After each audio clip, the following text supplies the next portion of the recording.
Hi, NARC troopers. Today I want to talk to you about something that has really been fascinating to me lately. It is the concept of the dead mother in the whole idea of um, narcissistic dynamics. And so this has been fascinating to me because it's spot on. I could have written this and said this is a description of the phenomena that has happened with my ex to a T. Yes, to a T, because it is, for lack of better ways of saying it, it describes the dynamic, our script, and how we were together to a T, to an absolute T. So here's what it is in a nutshell, and then I'll explain a little bit more. The dead mother syndrome means that as a child, his mother was unavailable to attach emotionally to him. She could not be there. She was either absent, emotionally unavailable. She was abusive, neglectful, traumatizing to him in some way. She was a bad mother. And by bad, we mean that she was emotionally destructive and traumatizing, and that for the most part, I think we could say that she was toxic, and that we hear about toxic programming and toxic scripting of people, and that's exactly what happens with these people, is that they receive these toxic scripts from their childhood because of their relationship with the mother. Perhaps with the female narcissist, this could be the relationship with the father. I don't know about that. I'm not deep enough into the research to make that claim at this point, but I think there's no reason why that wouldn't work that way and be possible. So because the mother is emotionally unavailable or essentially dead to the narcissist, he must reconstruct this relationship with his significant other, his primary source of fuel, his partner. And so when he sets this up, he's essentially trying to recreate the same dynamic that he had with the mother that was so unhealthy, only this time the significant other, the primary source of fuel, the partner, plays the role of the mother, who is the dead mother. So we know how this ends, and I've talked about this part before, and the fact that you are crucified, and through that experience, the narcissist is resurrected. The sociopath or psychopath is resurrected through that thing. He has been wounded. And so to correct that, he makes you the mother. He recreates that dysfunctional, toxic relationship. And then through the course of the relationship, he at first he's infatuated, and you can do no wrong because you are the perfect version of the mother, the one that can do all of the things that she did not do. And then you reach the devaluation stage, and in this context, things start to unravel, and he starts to see that maybe you're like the original mother and cannot provide him what he's seeking, and so he begins to pick at you, and you lose your ideation, that idealization that the narcissist had for you in the very beginning, where he actually convinced himself he was in love and that you were his savior and that you were going to heal him, fix him, transform him, and carry all of his mother's sins for him and carry all of his sins and crimes and flaws for him. He assigns you that part in the beginning, but then there's the devaluation stage. And then ultimately, in the end, you have the discard. And it happens, it's unavoidable. It's the final stage where he kills you. He murders you. And through this murder of this mother figure, he is freed. He is absolved of whatever shame or guilt or terror, anger, fear that he carries within him.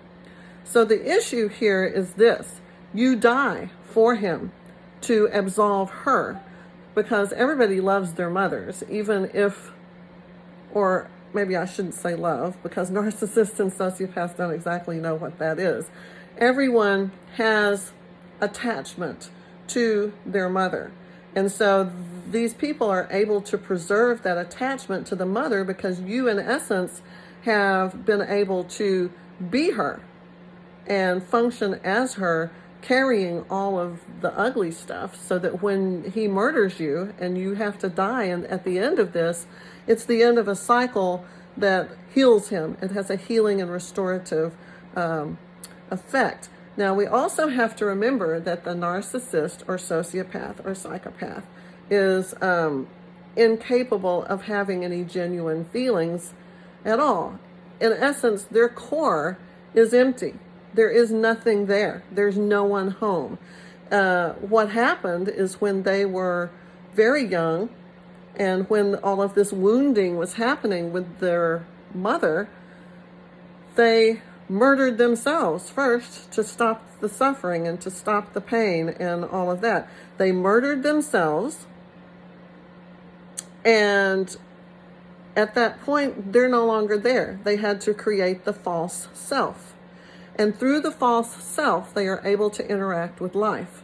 And through the relationships with their significant others, they can adopt their traits, their personality, all of these kinds of things. It gives them an identity which at their core they do not have. It's not just a character deficit. There is no inner self. There is no identity. There is no true authentic self. That was murdered and cannibalized by that person at a very young age, like the twins, where one of them eats the other one or something, and the strong one survives and the weak one perishes. Similar kind of thing happens where they destroy that young version of themselves that is authentic and real and replace it with something false. So the narcissist, the sociopath, psychopath will act out this whole thing to try to resolve these issues, to have you carry the sins of the mother and to carry their shame and crimes and all of the things that are wrong with them. You become to blame for anything that's negative or bad because you are that proxy person. You're standing in place of the real one, and that's not a good place to be. So as a result, you have this pattern repeating itself in every relationship over and over. This is what the narcissist will do. In every relationship, repeatedly, they will structure this so that they go through these steps. They have their empty inner core, no one's home, they're dead inside, they have a dead mother thing happening, syndrome. They put you in that role as the proxy mother. They idealize you and think you're going to save them and heal them and be everything that she wasn't.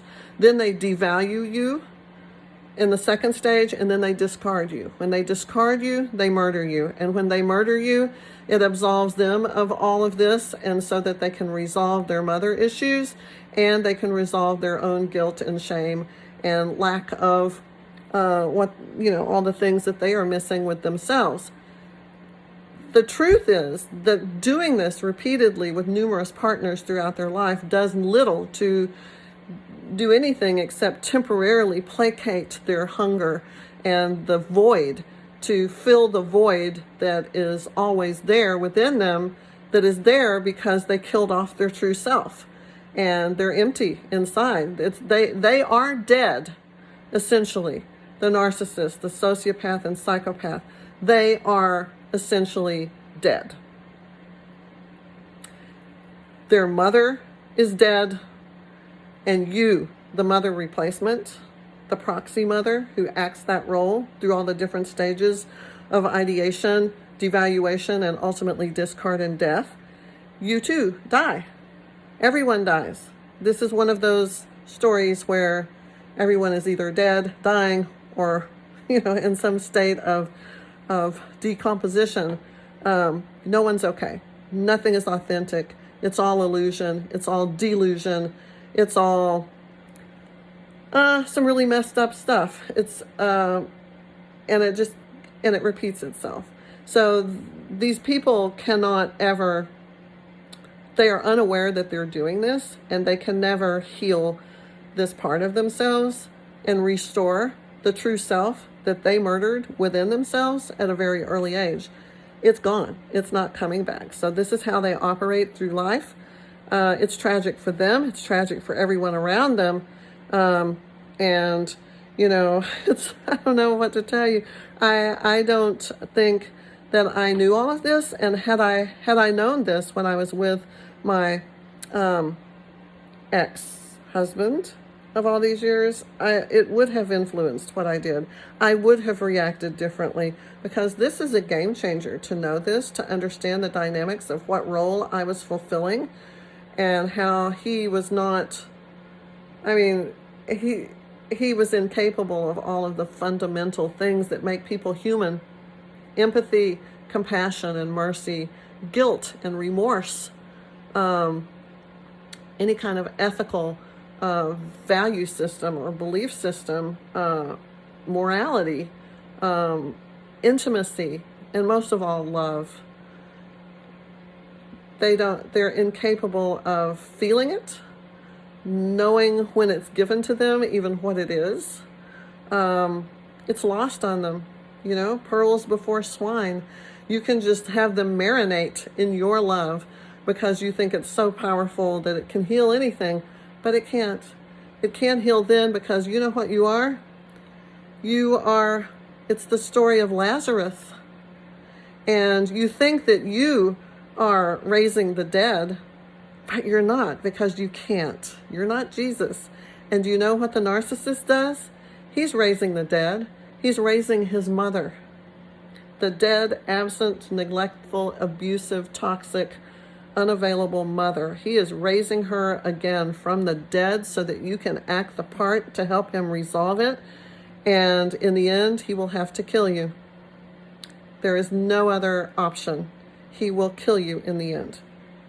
Sometimes that end can happen and you can cycle through these stages in a period of months, sometimes years, sometimes decades. But eventually, the cycle will go through the different parts and you're going to end up the same every single time. I hope this helps explain what is probably going on with your narcissist, sociopath, psychopath. And I hope that you can resolve to be, as I've been talking about a lot lately, you have to be the one to take control. You have to murder the narcissist metaphorically. I'm not talking about literally, although that's tempting. That's not what we're talking about. You have to murder them in the sense you have to tell yourself every day, they do not exist. They do not exist. There's nobody to break no contact with because they don't exist. There's nobody to stalk on social media because they don't exist. There is no one to fill in the blank, you know, to whatever, to ruminate about, to have obsessive thoughts about, to be triggered about, to be all of that about, because they do not exist. They are dead. And you need to repeat that to yourselves 1,000,000 times a day, as frequently as you can. They are dead. They are dead. They do not exist. Because actually, they never existed. You think they did in that relationship, but they did not. They never existed. And now they are dead. You are dead. Mom's dead. Everybody's dead. You have to accept that. He killed you, and now you need to kill him in your mind, in your soul, in your body, in your heart. You have to acknowledge what he is. He's dead. He does not exist. He does not exist. And when you can accept that one fundamental truth, you will be free. You will be free. And you can move on with your life. Okay, that's it for everybody today. I'm going to talk more about this, write some articles about it, maybe make a podcast about it. look for that, because this is very fascinating to me, this idea of the dead mother and this dynamic of how the significant others serve as the mother proxy and how the narcissist sees all of that. Heartbreaking, but important to know and important to accept. So, thank you so much for being here today. I loved our time together, and I hope what we talk about helps you. Stay safe, everyone. These are challenging times. Let's not underestimate how much so, and prepare ourselves for what's coming in every way. Remember, they do not exist, but you do. You do. Have a great day. Much love. Bye.